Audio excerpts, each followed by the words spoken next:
Chess.com, we have an issue, buddy, alright? What is this sabotage? You know, you and I, we got a problem, buddy. Ruining my games, I see. You don't want me to reach 1,000, but it's fine. I'm just gonna have to beat it anyways, and I will do it live on stream. So go watch my stream. Somebody, please watch my... Bro, please, bro. How do YouTubers do these plugs? I don't, ugh. But before that, you leave me no choice, chess.com. The rating points you've taken from me has to be paid for something. I'm gonna have to.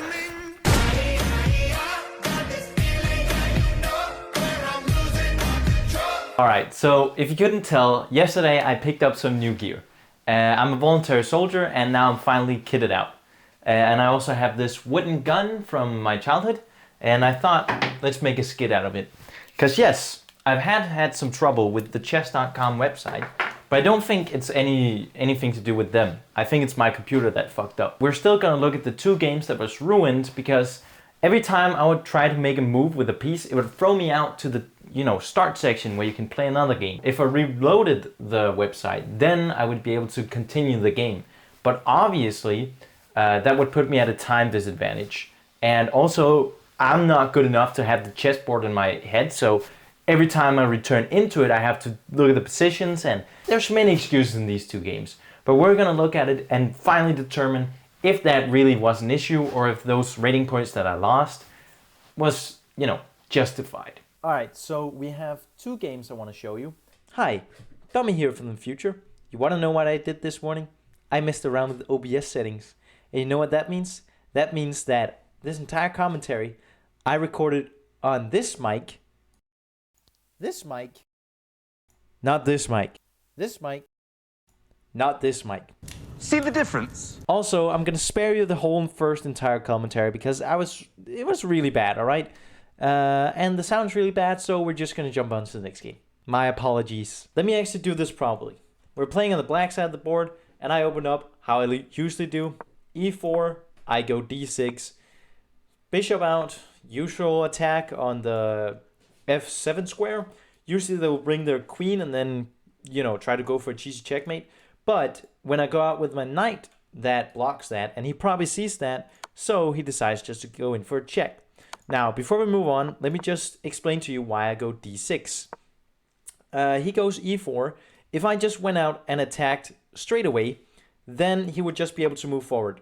And then I would have to move my knight. Of course, I can move it here. Wait, no, you can't. All right, then of course I can move it here. Well, that's kind of sucky because it's very easily attacked. All right, so then I can move here. Yeah, but there's no real reason to do that. So to avoid all of this confusion with the knight and the stuff, so in order to avoid all of that confusing stuff, I play D6 first, because then he can't move his, he can't move his pawn up, straight up. So he goes out with his bishop, moves in for a check. Many people will go after these cheesy checks. All right, so now I go out with the knight. The reason why I go out with the knight is usually they will look to trade, and I don't want to trade my bishop.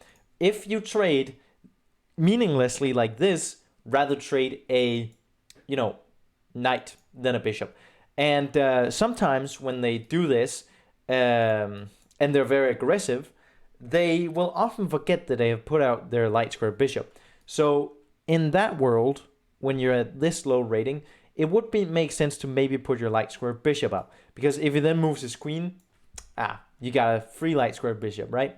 But we don't do that, but it still ends up happening because he just trades for no reason at all.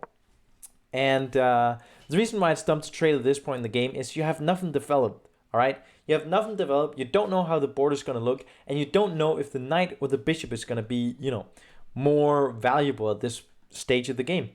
So he then just develops with the knights. I actually do something unusual.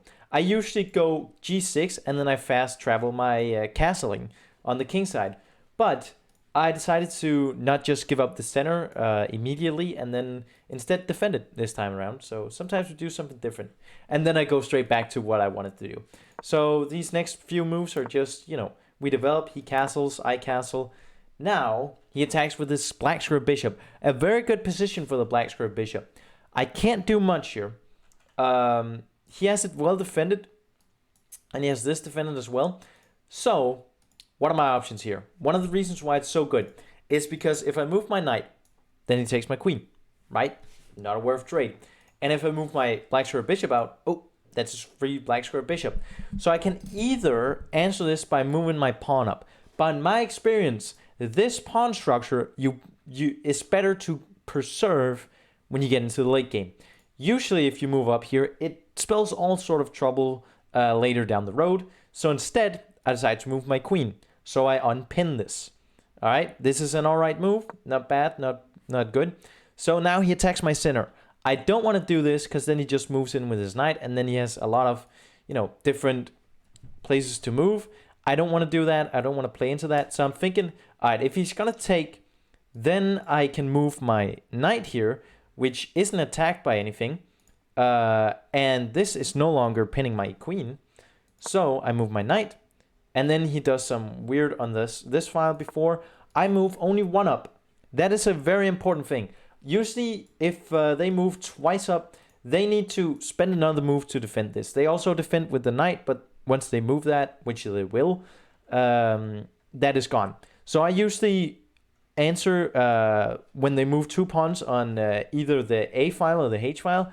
I answer with moving the same pawn on the same file, but only once, because you already have it defended. And in case you want to castle this side, you have just created a getaway that's easily defended for your king. Great. So he moves his knight. He, the tension on the board is still here.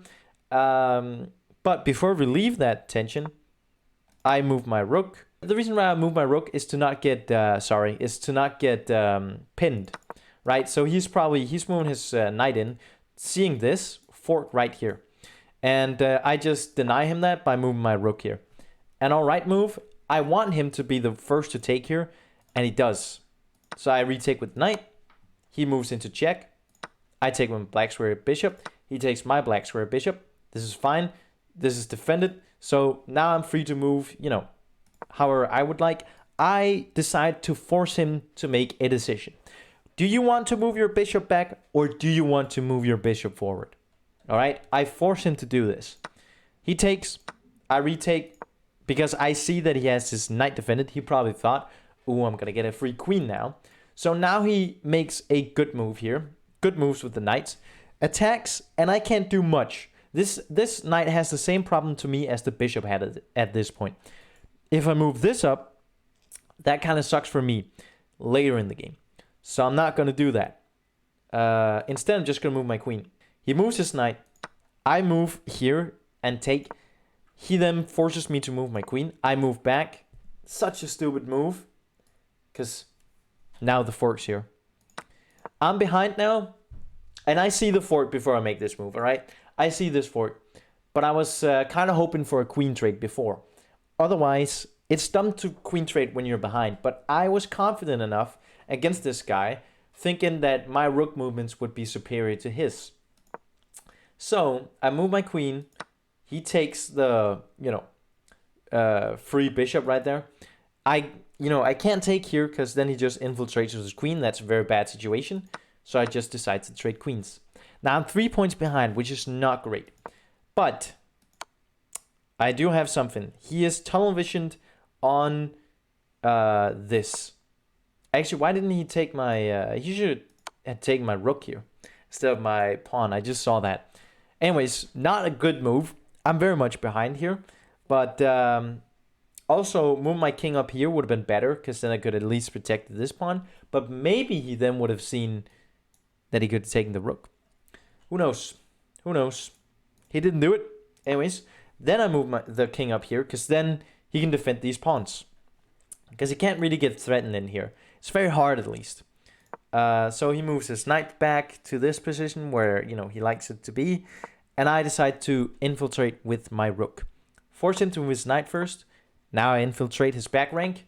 He decides to attack, but you have to remember, when you just directly attack a piece, the piece can move.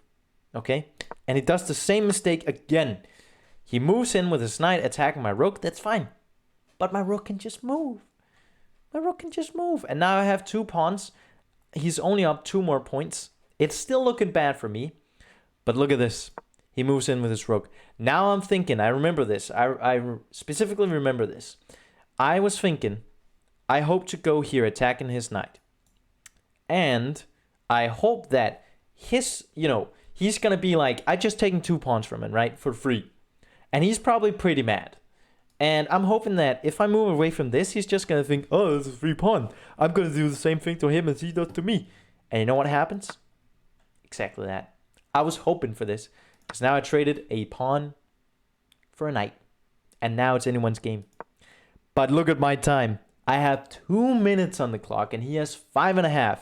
That is not a great statistic. He pushed his pawn forward. This is fine. It's already blocked. He should probably have, attacked this pawn before he moved this. But he didn't. And what was my point? I had a point. Oh, yeah. Because I'm so low on time because of the problem I had with the website. We all know about that, but it's going to get much worse for me. So I don't know why I decide to completely abandon the defense of my pawn. He should just take this free pawn.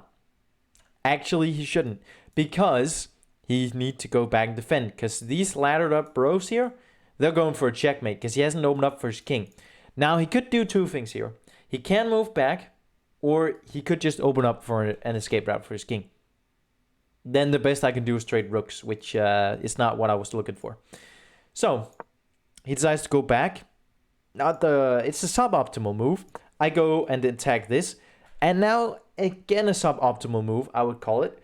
Instead of creating, pushing his pawns on the king side, he decides to move his king. Now, I would rather move the pawn here because you get a getaway, and you get pushing on this side of the board where he has the stronger advantage in terms of the pawns. I have 2 very isolated pawns, so that's not looking great. But now I take a pawn more, and now he attacks my rook. Move my rook, and now I need to begin to push this. I'm thinking that I have a minute and a half left in this endgame. That is not great. So I decide to move my pawn, and I actually allow him to create this very dangerous attack, forcing me to almost abandon this defense of this pawn, at least with one of my rooks, because I can't defend this. If he moves in, I can't retake, and it's looking very bad. So I need to move my rook. He pushes his pawns now. Now I push my pawn. I'm gonna win this race, because he's gonna, get into some trouble here. He attacks my pawn. I defend it. I decide to move my pawn up. The reason why I decide to do this is because if he takes, I can see that he has lined up his pawns. Instead of moving once forward, he moved twice forward. Now, I see that I can go in and take his pawn here if he takes this with a check, which means that I can get 2 pawns for the price of 1, which is great. We love those. And he even moves his king into check again. Now, the good part of my game comes to an end, as I have 40 seconds left on the clock. Now, he decides to move around. He's probably analyzing, all right, you have no time in this endgame. I move my rook over here because I was thinking I'd rather have my rook behind here in order to push this pawn. But he then just goes straight back to the attack, and I can't move this rook back to defend. I could have, but I didn't. I instead decided to just move it out of the way because I was tunnel visioned on moving this. But you can probably see here, I spent 10 seconds on this move. It's not a very difficult move. I think this was one of the times where I was thrown out to the main menu. And now he lines up his attack again. We've been here before, forcing me to abandon the defense of my pawn. He pushes up to attack it. I need to defend it, or I just move it out of the way. He moves his king in, and it was looking actually pretty hopeful for me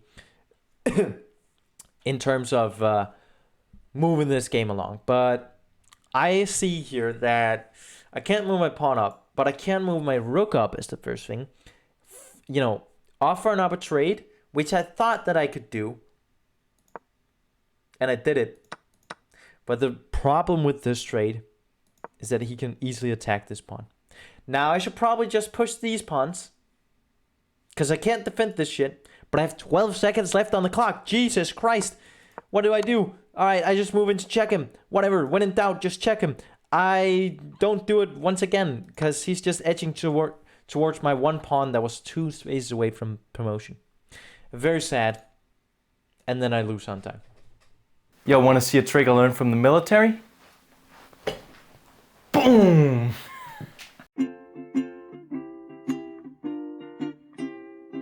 Raindrops are falling on my head, and just like the guy whose feet are too big for his bed, nothing seems to fit.